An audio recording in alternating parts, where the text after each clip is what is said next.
دیکھیں کہ اتنا خوبصورت ماحول، پہلے خطیب بننا بہت مشکل ہوتا تھا، مدارس میں اساتذہ تمام تر توجہ طالب علم کی کتاب پہ دلواتے تھے، زیادہ دور نہ جائیے، قریب ہی کے زمانے میں۔ لیکن اب جب ضرورت محسوس ہوئی کہ باطل کھل کر ہر ہتھیار لے کر میدان میں کھڑا ہے، تو آل حق کے ایک ایک بچے کو، ایک ایک طالب علم کو، مفتی کوئی عالم بنتا ہے، شیخ الحدیث کوئی عالم بنتا ہے، لیکن تقریر ہر مولوی کو آنی چاہیے، خطابت سے آشنا ہر عالم کو ہونا چاہیے، بیان کے اتار چڑھاؤ اور بیان کے اسلوب سے ہر عالم کو واقفیت ہونی چاہیے۔ حضرت علامہ خالد محمود صاحب کا نام لیا، حضرت مولانا تنویر علوی صاحب نے حضرت ہمارے ایک تقریری مقابلے میں بنفس نفیس تشریف لائے، بڑی مفصل تقریر کی، وہ تقریر ابھی چھپنے والی ہے، خطابت پہ بڑا عجیب بیان کیا۔ تو حضرت نے ایک جملہ فرمایا جو عالم تقریر کرنا نہیں جانتا، تقریر سے وابستہ نہیں رہتا، بیان کرنے کا ڈھنگ جس عالم کو نہیں آتا، پورے جلال سے فرمانے لگے، وہ عالم اپنے اوپر علم کا دروازہ خود بند کر دیتا ہے۔ میں نے پوچھا حضرت اس جملے کی وضاحت، تو حضرت فرمانے لگے، ذرا توجہ فرمائیے گا، حضرت فرمانے لگے جو عالم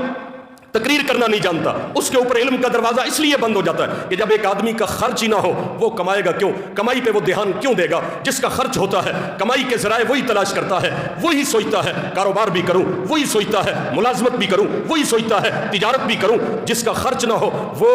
جناب کمائی نہیں کرتا، تقریر کے ذریعے علم خرچ ہوتا ہے۔ جب علم خرچ ہوتا ہے تو وہی عالم زمانے کی تمام تر معلومات کو اپنے پاس محفوظ کرنے کی کوشش کرتا ہے۔ جو تقریر ہی نہیں کرتا، ایک دو دن، 4-5 دن وہ اپنے ضمیر کو حوصلہ دے سکتا ہے، لیکن آگے چل کر وہ علم سے دور ہو جاتا ہے۔ میرے عزیز بھائی اور دوستو، ہم نے بارہا دفعہ دیکھا، جو مقررین ہیں، جو خطبہ ہے، کوئی بھی نئی کتاب آتی ہے، نیا رسالہ آتا ہے، کوئی بھی نیا مضمون چھپتا ہے، نیا آرٹیکل آتا ہے، وہ بڑی تلاش بسیار کے بعد اس کو لینے اور حاصل کرنے کی کوشش کرتے ہیں۔ وجہ یہ ہے کہ انہوں نے صبح و شام عوام کا سامنا کرنا ہے، انہوں نے درس قرآن بھی دینا ہے، جمعے کا بیان بھی کرنا ہے، انہوں نے جلسوں سے خطاب بھی کرنا ہے، انہوں نے سرکاری میٹنگوں میں بھی جانا ہے، انہوں نے دیگر مراحل کو بھی طے کرنا ہے، جس کی وجہ سے وہ اپنے پاس جدید اور قدیم ساری معلومات کے ذخیرے کو اکٹھا کرنا لازم سمجھتے ہیں۔